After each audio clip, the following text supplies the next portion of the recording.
Hey everybody, welcome back to Golf Test Dummy, the channel where I use my game to help your game. I haven't played in almost 2 months. It's currently 32 degrees. It's breezy. There's frost all over the ground. I have a new driver in the bag, and I may or may not be wearing a ladies' thermal insulated undergarment. Let's go.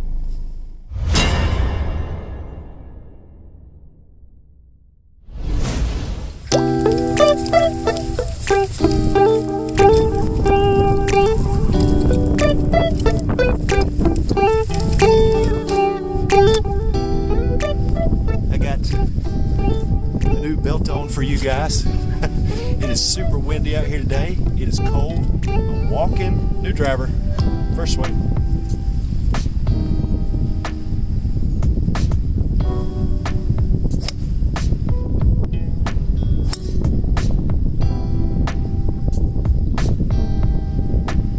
Not bad, but the wind pushed it left. All right, so not too bad on the first tee. I'm actually on the 10th tee. I'm starting on the back because there's some groups on the front. They let me play off the back. But I ended up over here in the left. It doesn't look too bad on camera, but I've got it really bend this like Beckham going around. And this is a par 5. I think I'm going to hit a 6-iron and just try and, move it around the corner. I want to really focus on trying to hit shots today and trying to shape them rather than just swing through aimlessly.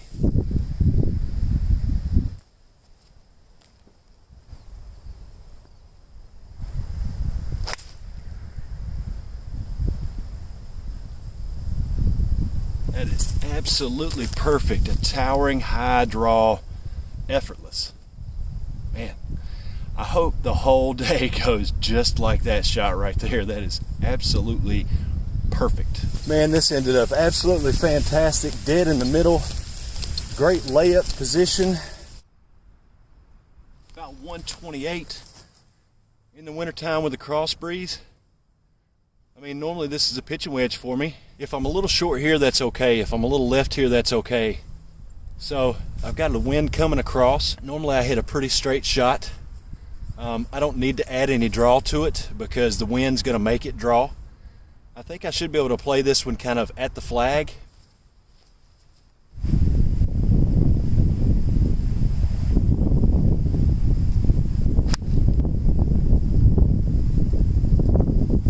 Wow, okay, so great distance. Is a little thin, and I left it out a little bit right. The wind really didn't batter it the way I thought it would. I probably gave it too much credit on a shorter club that really didn't get up in the air, so it didn't really mess with it. Not bad though. Okay, I haven't played any short game shots in a while.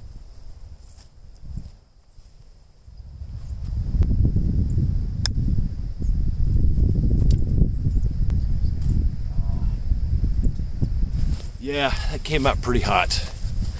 But I'm on the putting green, and Golf Sidekick says that's the #1 rule. Get it on the green.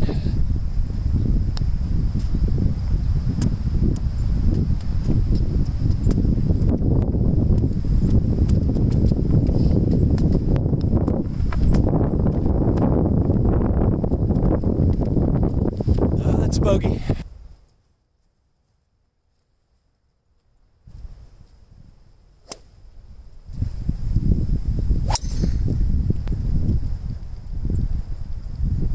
Not bad. Well, certainly not the greatest lie I've ever had. It hit this tree and bounced back out. It's laying on moss. Now, Shawn always tells you to cut grass. I don't think I've ever heard him mention cutting moss. What are the odds of that? I'm at 128 again into a stout breeze. If I play anything that's going to get up in the air, it's really going to balloon and just sit.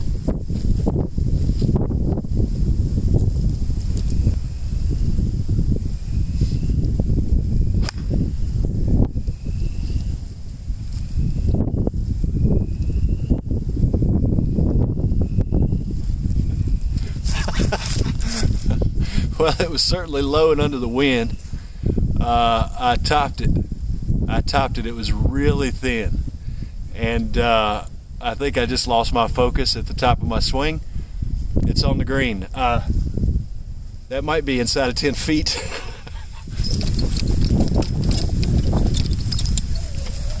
What's that they say? The more I practice, the luckier I get. That's 5 feet away. It doesn't get much luckier than that.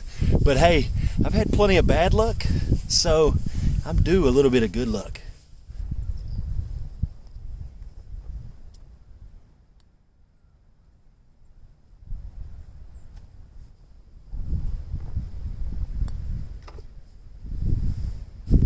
If I'm honest, and I'd made that birdie putt,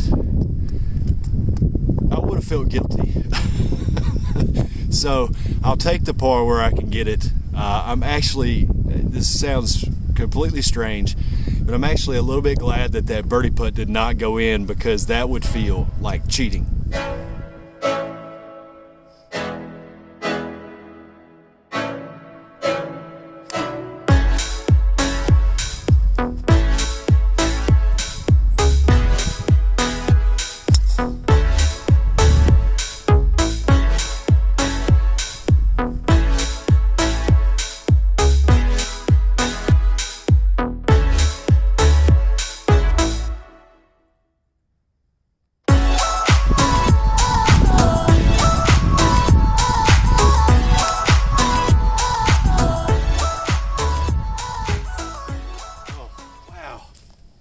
That was so pure. That was as pure and as high and as long as I can hit a 6-iron. Now I want to shoot this yardage, and then when I get up here and I see where it is, I know it's going to be left of the green, but I don't know how far it went. So I want to shoot this yardage and just see what I hit that 6-iron when I get up there. Okay, now the flag is 204. So I know that it's going to be left of that bunker. If I'm just left of that bunker, being that that bunker is on the front side of the green, I'd say that's probably 180 range. Something like that. We'll see. Okay, I'm taking you off of the mount that's on my push cart, because this is a monumental occasion. I want to show you this situation here. So I found my ball.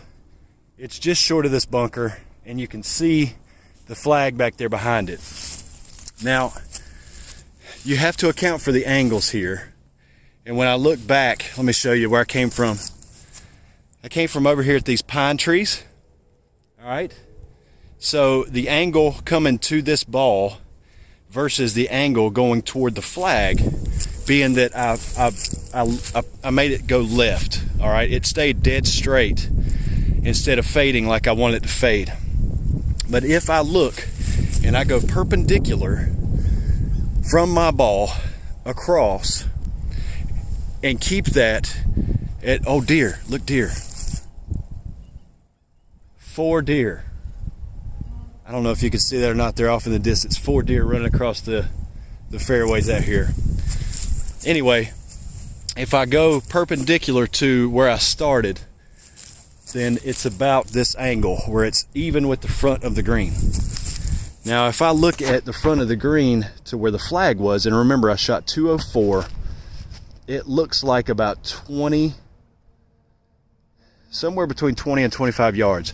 That makes this 6-iron that I just hit 180.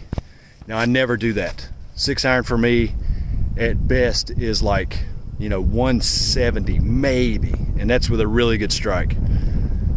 So this is a monumental day for me. I've been fighting these short distances with my clubs now for so long,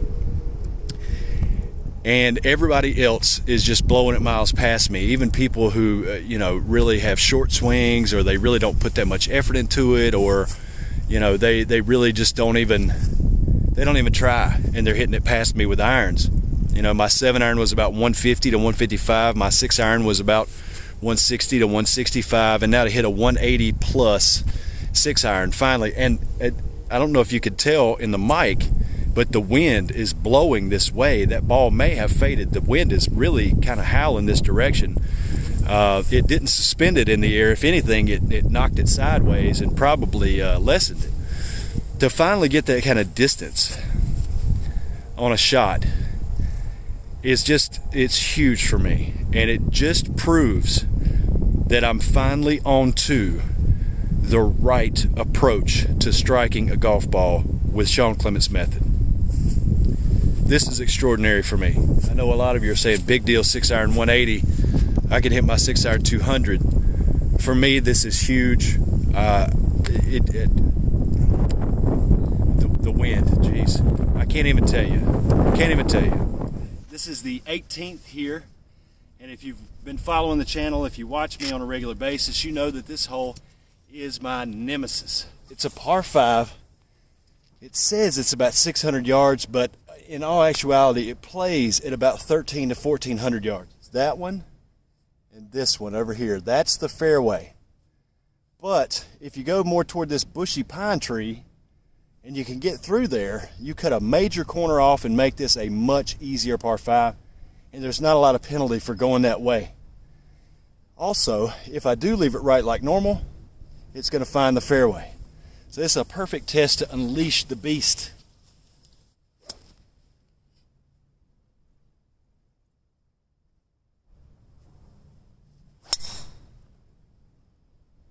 Boy, that was right where I was aiming. I feel like I caught it a little bit on the toe, but that should be good, and it's right at the tree that I was aiming at.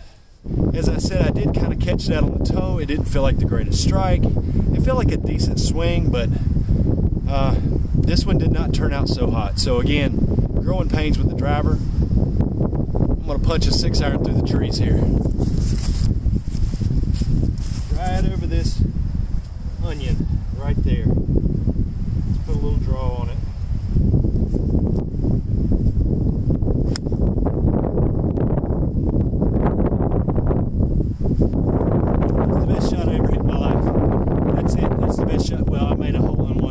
Years ago, but I was young and flexible, but that's the best shot I've hit since I've been old. 160, moment of truth. If my irons truly have gotten better, then I should be able to hit an 8-iron and clear this water no problem and be on the front of the green. And a 7-iron might actually be a little bit deep past the flag. I'm gonna hit this 7-iron and see what I get.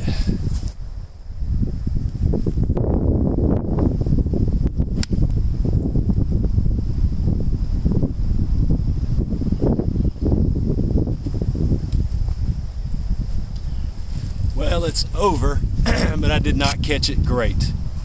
I caught it a little bit chunky, but it's over.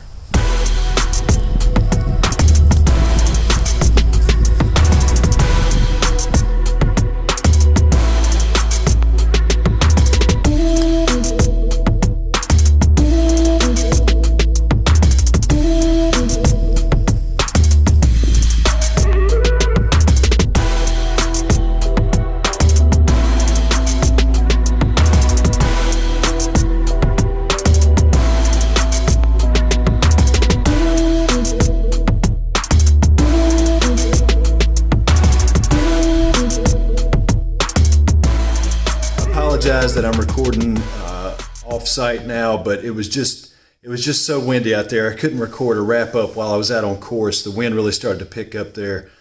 But that 18th hole, that par 5, I've played that course a couple of dozen times now. I've tried it with all kinds of different methods. I've tried the right-sided swing. I've tried the Jim Veneto swing. I've tried Zen Golf.